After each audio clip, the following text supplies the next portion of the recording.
نبی کریم رؤوف الرحیم صلی اللہ تعالیٰ علیہ وسلم کی طرف جھوٹی بات کو منسوب کرنا، یعنی جو بات آپ نے نہیں فرمائی وہ آپ کی طرف منسوب کرنا، یہ کتنا کبیح جرم ہے اور کتنا بڑا کبیرہ گناہ ہے کہ مولائے مرتضیٰ سیدنا علی شیر خدا کرم اللہ وجہہ الکریم، جو سرکار دو عالم علیہ السلام کے داماد بھی ہیں،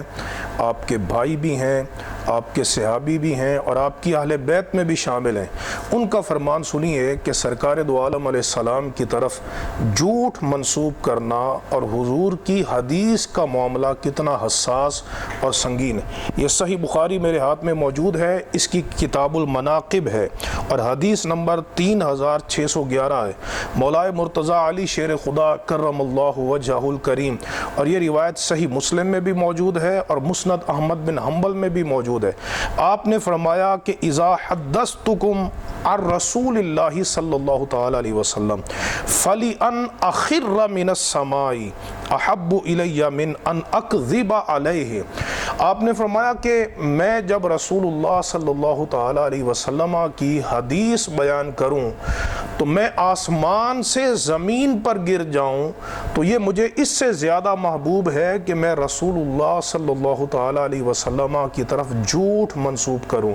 جو بات آپ نے نہیں فرمائی وہ آپ کی طرف منسوب کروں۔ آپ دیکھیے مولائے مرتضیٰ علی شیر خدا کے نزدیک نبی کریم علیہ السلام کی طرف جھوٹی روایت منسوب کرنا، موضوع روایت منسوب کرنا، من گھڑت بات منسوب کرنا، خود ساختہ بات منسوب کرنا کتنا بڑا جرم ہے۔ مسند احمد بن حنبل اور سنن الترمذی کے اندر موجود ہے کہ مولائے مرتضیٰ علی شیر خدا کرم اللہ وجہہ الکریم، آپ جب کوئی حدیث براہ راست حضور صلی اللہ علیہ وسلم سے سنتے تو آپ فرماتے ہیں کہ اللہ رب العزت مجھے اس سے نفع عطا فرماتا، لیکن وَإِذَا حَدَّثَنِي رَجُلٌ مِّنْ أَصْحَابِهِ اسْتَحْلَفْتُهُ، کہ جب نبی کریم علیہ السلام کا کوئی صحابی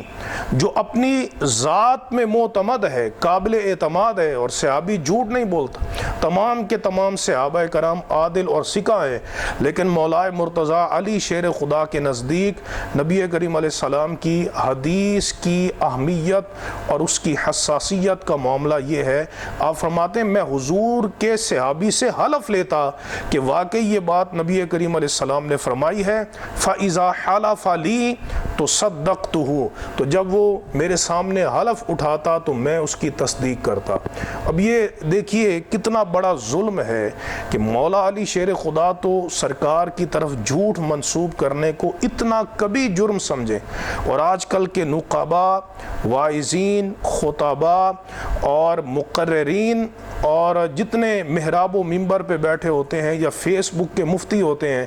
وہ ایسی ایسی باتیں حضور نبی کریم علیہ السلام کی طرف مولا علی کی نسبت سے، آپ کے فضائل و مناقب سے بیان کر دیتے ہیں کہ جن کا کتب احادیث میں کوئی نام و نشان بھی نہیں ہوتا، جن کی کوئی سند نہیں ہوتی، تو آپ سوچئے کہ وہ لوگ مولا علی شیر خدا سے محبت کا اظہار نہیں کر رہے، نہ ہی اہل بیت سے محبت کا اظہار کر رہے ہیں، بلکہ وہ رسول اللہ صلی اللہ تعالی علیہ وسلم کی طرف جھوٹ منسوب کر کے مولائے مرتضیٰ علی شیر خدا کے مبغوض بن رہے ہیں اور آپ کی نگاہ میں بہت بڑے مجرم بن رہے ہیں۔ اللہ تبارک و تعالی ہمیں حضور نبی کریم علیہ السلام کی طرف حق اور سچ منسوب کرنے کی توفیق عطا فرمائے۔ وآخر دعوانا ان الحمد للہ رب العالمین۔